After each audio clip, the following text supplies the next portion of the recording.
कर्कट राशि। कर्कट राशिको लागि आफ्नो राशिमा बृहस्पति हुने कारणले गर्दा 2083 सालमा तपाईँको जीवनमा भाग्यले साथ दिन सक्ने हुन्छ र तपाईँको सन्तानको लागि शुभ हुने वर्ष छ।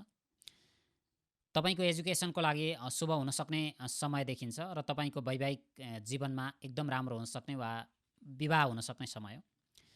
बृहस्पति जहिले पनि बीज कारक हुन्छ, जीव कारक हुन्छ। बीज भनेको जस्तो बीज हुन्छ, कुनै कुरा रोप्नु पर्यो भने त्यो शुक्र हुन्छ र त्यसबाट कुनै कुरा अङ्कुर आउँछ भने वा सास हालिन्छ भने त्यो चाहिँ बृहस्पति हुन्छ।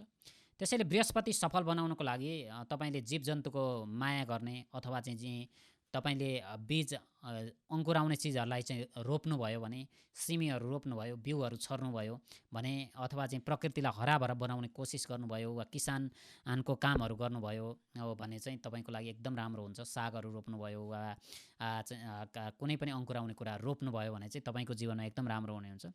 सन्तानको प्रगति एकदम राम्रो होस् भन्ने चाहनुहुन्छ भने कुनै पनि अङ्कुराउँदै गरेको कुरालाई चाहिँ त्यो मुन्टोलाई यस्तै बटारेर नटिप्नु भयो भने पनि राम्रो हुन्छ, होइन। अथवा चाहिँ कुनैको जीव हत्या गर्नु भएन, अथवा चाहिँ हत्याहरू गर्नु भएन, कमिलाहरू मार्नु भएन बच्चा कन्सिभिङ भएको बेला भने चाहिँ यो राम्रो हुन सक्ने स्थिति छ।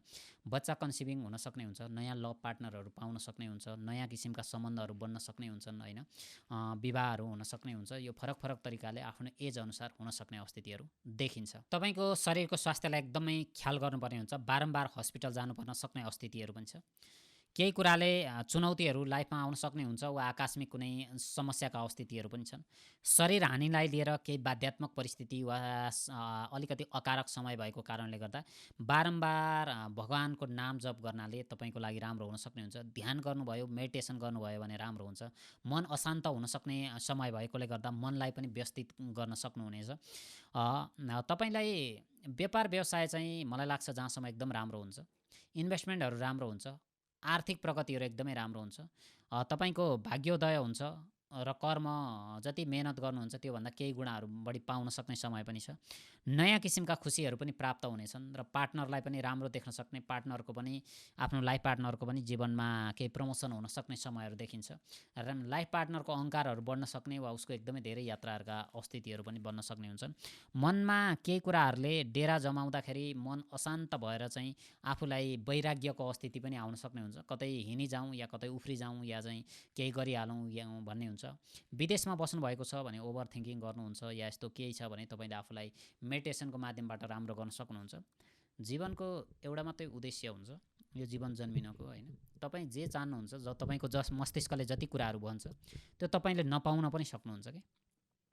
त्यसैले जे पाउनुहुन्छ त्यसमा सोच्दा हुन्छ, अथवा त्यो कसरी पाउँछ भनेर त्यसमा सम्बोधन गर्दै त्यसलाई घुमाएर लान सक्नुहुन्छ, होइन। हतार गर्नुभयो भने चाहिँ तपाईँको कहिले पनि सफल हुँदैन। त्यसैले जति ढिला गर्नुहुन्छ, जति रोकिनुहुन्छ, जति पछाडि सर्नुहुन्छ, जति ब्रेक लाग्नुहुन्छ, जति पछाडि सर्नुहुन्छ त्यति नै सफल हुने हो। र तपाईँको भाग्यले, उन्नति, प्रगतिले मात्रै तपाईँको जीवनमा खुसी मिल्छ भन्ने हुँदैन।